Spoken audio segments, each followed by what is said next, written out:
La Chambre d'appel a examiné attentivement toutes les allégations relatives aux erreurs de droit et de fait invoquées par l'appelant et estime qu'aucun des arguments avancés à l'appui du premier moyen d'appel n'est fondé.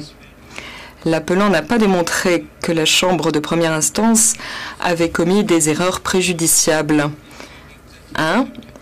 En estimant qu'il avait accepté l'arrivée des volontaires ainsi que le recours par eux à la force. 2. En jugeant qu'il avait pris part au désarmement de la population de Glogova, non seulement en y consentant, mais aussi en y participant. 3. En évoquant la durée d'existence de l'entreprise criminelle commune. 4. En déclarant que le crime était prévu de longue date. 5. En se prononçant sur l'intention de l'appelant. 6. En exposant ses conclusions dans certains paragraphes qui, au dire de l'appelant, donnent à penser que sa responsabilité est engagée pour d'autres crimes qui ne sont pas allégués dans le deuxième acte d'accusation modifié. 7. En jugeant que l'appelant a abusé de l'autorité et du pouvoir politique qui lui était conféré par son poste de président de la cellule de crise et du conseil municipal pour commettre les crimes qui lui sont reprochés. 8. En mentionnant que la participation de l'appelant à l'attaque de Glogova incluait le fait de l'avoir planifiée. 9. En estimant que l'appelant a joué un rôle majeur dans l'opération. Et enfin, 10. En faisant des constatations au sujet de la vulnérabilité des habitants de Glogova. Le premier moyen d'appel soulevé par l'appelant est donc rejeté. Dans son deuxième moyen d'appel, l'appelant fait valoir que le principe de la rétroactivité de la loi la plus douce, Lex Meteor, est applicable dans son cas et soutient que la Chambre de première instance a commis une erreur de droit et de fait en jugeant que le tribunal, qui prime sur les juridictions internes de l'ex-Yougoslavie, n'est pas tenu d'appliquer la peine plus légère applicable dans leur ressort. Le principe de la Lex Meteor, tel qu'il est interprété, signifie que lorsque les lois sanctionnant l'infraction reprochée ont subi des modifications, c'est la disposition la moins sévère qui doit s'appliquer. La Chambre d'appel rappelle la conclusion tirée dans l'arrêt Dragan Nikolic relatif à la sentence, selon laquelle le principe de la Lex Meteor s'applique au statut du tribunal international.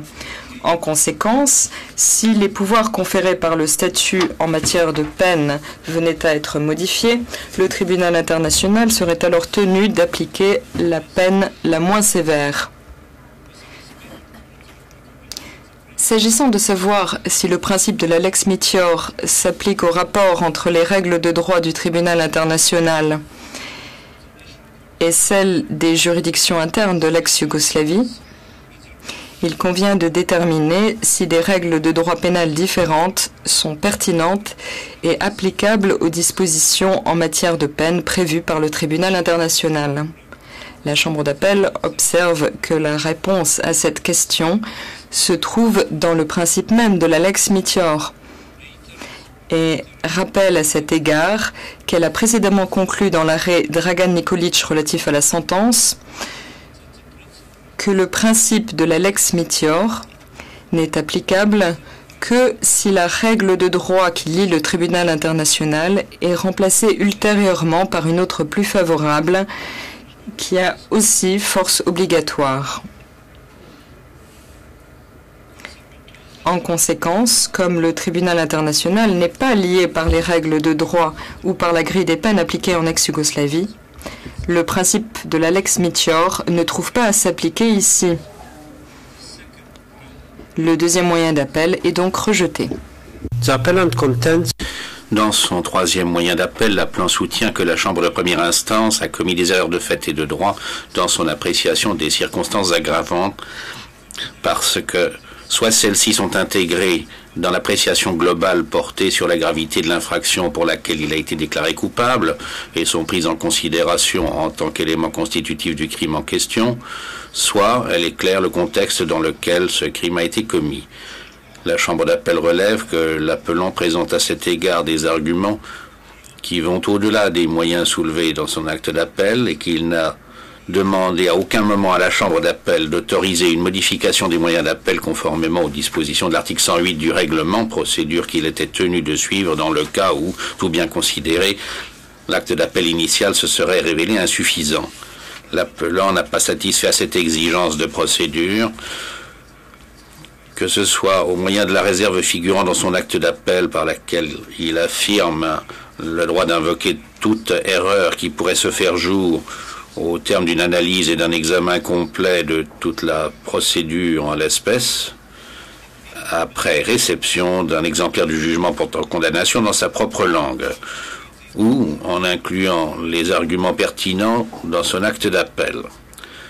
La Chambre d'appel constate néanmoins que dans les circonstances de l'espèce, aucun préjudice substantiel pour l'accusation n'a résulté du fait que l'appelant n'a pas demandé à être autorisé à présenter une modification des moyens d'appel en application des dispositions de l'article 108 du règlement et que, par voie de conséquence, en application de l'article 5 du règlement, il n'y a pas lieu d'accorder une réparation consistant à refuser d'entendre les arguments de l'appelant.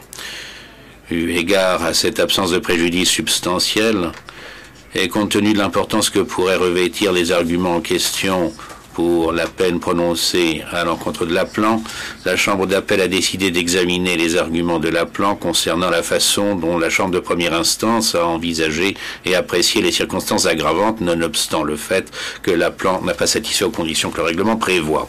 Quant au fond, l'appelant allègue, pour l'essentiel, que la Chambre de première instance, alors qu'elle n'était pas en droit de le faire, a pris 2 fois en considération les circonstances aggravantes lorsqu'elle a prononcé la peine.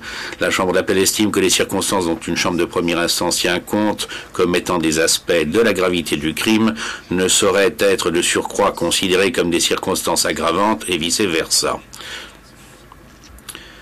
La Chambre d'appel reconnaît qu'effectivement, la Chambre de première instance n'a pas expressément exposé dans son jugement portant condamnation la distinction à faire entre la gravité de l'infraction et les circonstances aggravantes dans lesquelles cette infraction a été commise.